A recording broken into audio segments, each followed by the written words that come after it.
hanya gemilang menaklukkan beasiswa S2 dan S3 ke luar negeri dari Lembaga Pengelola Dana Pendidikan atau LPDP Kementerian Keuangan, ia pun beberapa kali didaulat sebagai perwakilan Indonesia di berbagai ajang pertukaran pemuda dunia, seperti studi singkat di Arizona State University Amerika Serikat di tahun 2011 dan Australia Indonesia Youth Exchange Program di Sydney, Australia pada tahun 2013.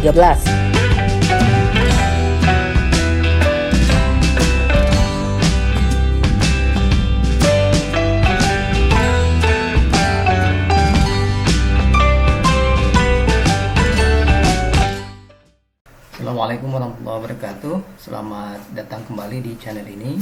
Pada kesempatan kali ini saya ingin berbagi tentang bagaimana cara mendaftar beasiswa ISDB. Pertama-tama yang perlu teman-teman lakukan adalah mengetik isdb.org /scholarships, kemudian enter, maka teman-teman akan sampai ke halaman ini. Silahkan dipilih beasiswa mana yang ingin mendaftar, S1, S2, atau S3. Kita pilih S1, kita scroll ke bawah, kemudian kita klik Apply Now. Maka kita akan sampai ke halaman ini. Yang perlu dilakukan adalah Register Here, daftar di sini. Kita klik, kita akan sampai di sini. Silakan isi identitas diri. Kalau laki-laki Mr., perempuan Mrs. atau Miss, kalau belum menikah Miss. Enggaklah Mister, kemudian nama awal misalnya apa, Ahmad misalnya, kemudian nama akhir Sobirin misalnya, kemudian tanggal lahir berapa, tahun dulu ya, tahun, bulan, hari, email silakan diisi emailnya, kewarganegaraan isi Indonesia, kemudian gender laki-laki perempuan silakan dipilih, agama boleh Muslim, Christian, yang lain boleh, nomor telepon, kemudian alamat tempat tinggal, kemudian negara tempat tinggal Indonesia pilih di sini, provinsi, kota, terus submit. Setelah disubmit akan ada email masuk mengenai pendaftaran. Ini emailnya yang berisi username, kemudian password. Kita kembali ke halaman ini tadi. Isi email di sini, kemudian password di sini, login. Kita kemudian akan sampai di laman ini. Yang perlu dilakukan selanjutnya adalah apply for scholarships. Ada beberapa pilihan di sini. Kalau S1 ini, S2 ini, kemudian postdoktoral ini, dan S3 ini, kita pilih S1. Kemudian klik apply now. Di sini diisi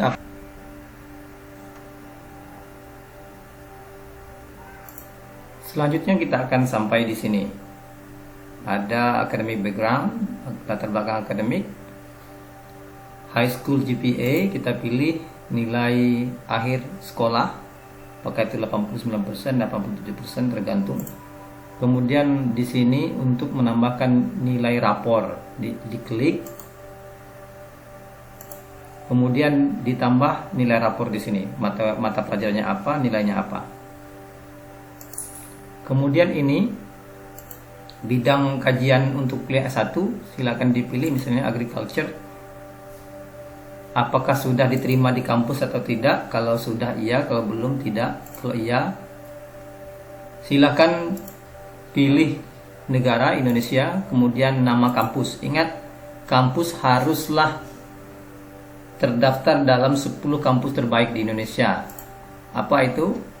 Ini nomor 1 UGM, nomor 2 UI, nomor 3 ITB, kemudian nomor 4 ITB, yang ini tadi Institut Teknologi Bandung, nomor 4 IPB ya, Kemudian nomor 5 Universitas Airlangga, 6 ini, 7 BINUS, 8 Pajajaran, 9 Diponegoro, dan 10 Universitas Brawijaya. Artinya teman-teman kalau ingin kuliah menggunakan beasiswa ISDB harus diterima di salah satu kampus di sini, atau ingin kuliah di salah satu kampus yang ada di sini. Ini kalau sudah diterima di kampus itu tanggal berapa diterimanya, kemudian kelulusan tanggal berapa, kemudian sudah terdaftar belum? Iya kalau sudah, no kalau tidak. Informasi tambahan di sini tentang kalau kuliah ke luar negeri, ini untuk yang di luar negeri pilih saja no ya. Kemudian ada halangan fisik, pilih no. Ada annual income. Annual income ini pendapatan tahunan, gaji.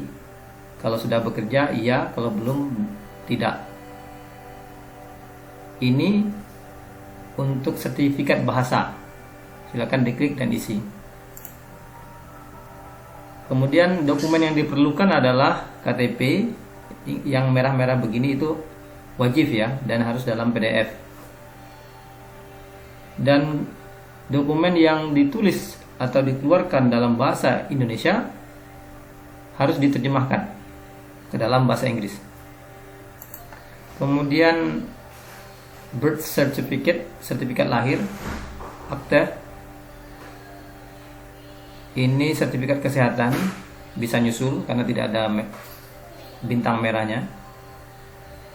Ini transkrip nilai SMA, IELTS, TOEFL, ya, bisa nyusul karena tidak ada merahnya. Kemudian ini bukti sudah lulus di kampus tujuan, if applicable, jika sudah ada, ya, jika ada. Setelah itu ini dicentang, kemudian submit dan selesai. Prosesnya cukup mudah dan cepat. Sementara untuk S2 pada dasarnya sama saja yang harus diisi. Yang pertama adalah background akademik. Ini waktu S1 dulu kuliah di mana, silakan ditulis di sini. Kemudian negaranya di Indonesia, fakultas apa, kemudian jurusan apa, masa kuliah berapa lama, 4 tahun atau 5 tahun, kemudian IPK berapa, terus kapan lulus, tanggal kelulusan, kemudian selama kuliah ada tidak ikut program ekstrakurikuler, silakan ditulis di sini sebanyak mungkin. Kemudian ini fakta-fakta atau prestasi selama kuliah, misalnya karya ilmiah yang terpilih atau proyek penelitian dan lain-lain, tergantung prestasi yang teman-teman raih selama kuliah. Di sini background profesional. Ini tempat kerja di mana sekarang, silakan ditulis. Di negaranya negara Indonesia. Ini email tempat bekerja, kalau ada email yang domainnya itu domain tempat bekerja. Profesi apa di tempat kerja, apakah dosen, pegawai misalnya. Kemudian atasan di tempat kerja, silakan tulis namanya di sini.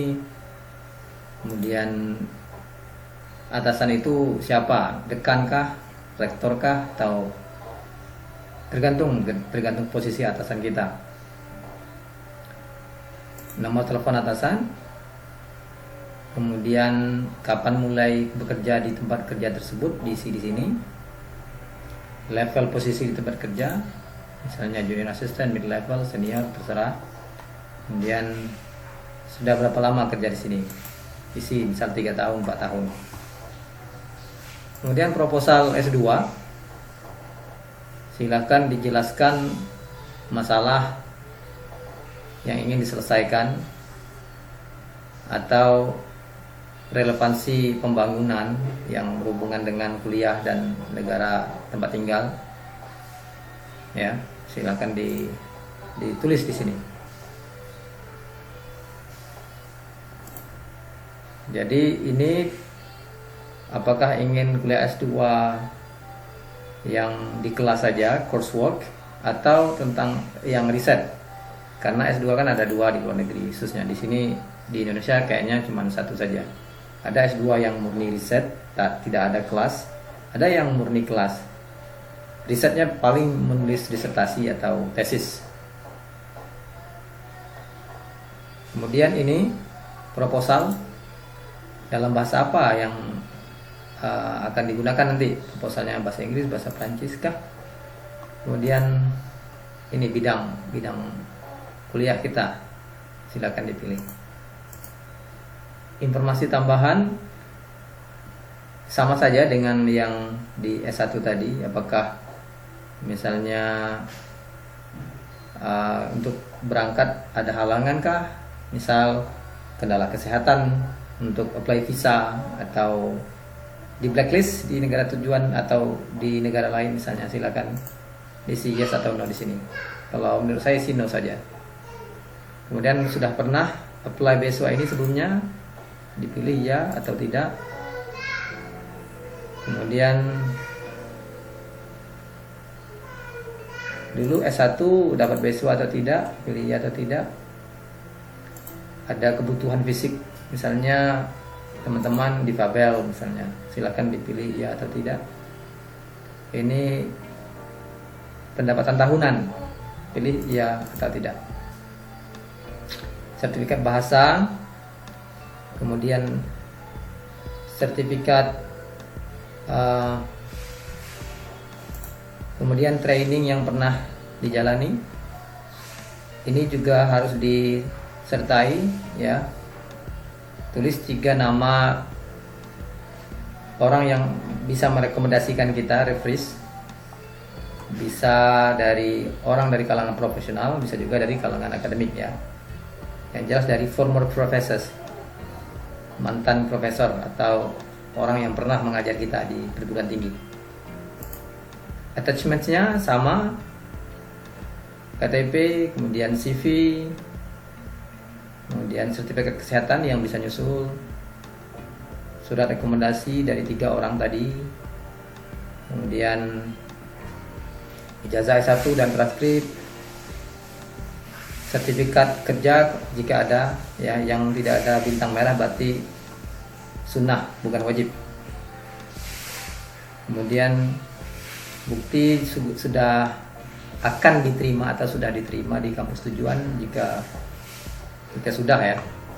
Kemudian bukti sertifikat bahasa, kemudian proposal riset penuh bisa di-upload di sini.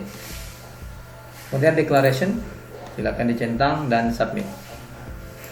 Jika sudah disubmit akan ada email seperti ini bahwa aplikasi kita sudah diterima. Kita menunggu pemrosesan aplikasi itu dan menunggu kabar apakah lulus atau tidak. Jika lulus akan lanjut ke tahap selanjutnya. Itu saja untuk video kali ini, semoga bermanfaat. Terima kasih. Assalamualaikum warahmatullahi wabarakatuh.